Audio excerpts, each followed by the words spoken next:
ನಿಮಗೆ ಬೇರೆಯವರಿಗಿಂತಲೂ ಹೆಚ್ಚು ಚಳಿಯಾಗುತ್ತಾ? ಬೇರೆಯವರು ಆರಾಮದಲ್ಲಿದ್ದಾಗ ನೀವು ನಡುಗುತ್ತೀರಾ? ಮನೆಯೊಳಗಿದ್ದರೂ ಬೆಚ್ಚಗಿನ ಬಟ್ಟೆ, ಸಾಕ್ಸ್ ಮತ್ತು ಕಂಬಳಿ ಹೊದ್ದು ಕುಳಿತುಕೊಳ್ಳುತ್ತೀರಾ? ಹಾಗಿದ್ದಲ್ಲಿ ಚಳಿಯಾಗುತ್ತಿರುವುದು ಬಾಹ್ಯ ಹವಾಮಾನದಿಂದ ಮಾತ್ರವಲ್ಲ ಎಂಬುದನ್ನು ಅರ್ಥ ಮಾಡಿಕೊಳ್ಳಿ.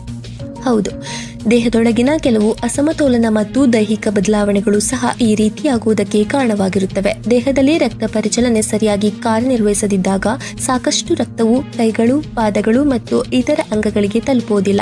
ರಕ್ತದ ಹರಿವು ಕಡಿಮೆಯಾಗುವುದರಿಂದ ಈ ಪ್ರದೇಶಗಳಲ್ಲಿ ಉಷ್ಣತೆಯು ಕಡಿಮೆಯಾಗುತ್ತದೆ. ಇದರಿಂದಾಗಿ ಅವು ತಣ್ಣಗಾಗುತ್ತವೆ. ನಿರ್ದಿಷ್ಟವಾಗಿ ಹೇಳೋದಾದ್ರೆ ದೀರ್ಘಕಾಲ ಕುಳಿತುಕೊಳ್ಳುವುದು, ದೈಹಿಕ ಚಟುವಟಿಕೆಯ ಕೊರತೆ ಅಥವಾ ಕೆಲವು ದೈಹಿಕ ಪರಿಸ್ಥಿತಿಗಳು ರಕ್ತ ಪರಿಚಲನೆಯನ್ನು ದುರ್ಬಲಗೊಳಿಸಬಹುದು. ಹಾಗೆಯೇ ನಮ್ಮ ದೇಹದಲ್ಲಿ ವಿಟಮಿನ್ B12 ಕೊರತೆ ಇದ್ದಾಗ ರಕ್ತದಲ್ಲಿ ಸಾಕಷ್ಟು ಕೆಂಪು ರಕ್ತ ಕಣಗಳು ರೂಪುಗೊಳ್ಳುವುದಿಲ್ಲ. ಇದು ರಕ್ತಹೀನತೆಗೆ ಕಾರಣವಾಗುತ್ತದೆ. ಇದರಿಂದ ದೇಹದ ಜೀವಕೋಶಗಳು ಅಗತ್ಯ ಪ್ರಮಾಣದ ಆಮ್ಲಜನಕ ಮತ್ತು ಶಾಖವನ್ನ ಪಡೆಯುವುದಿಲ್ಲ.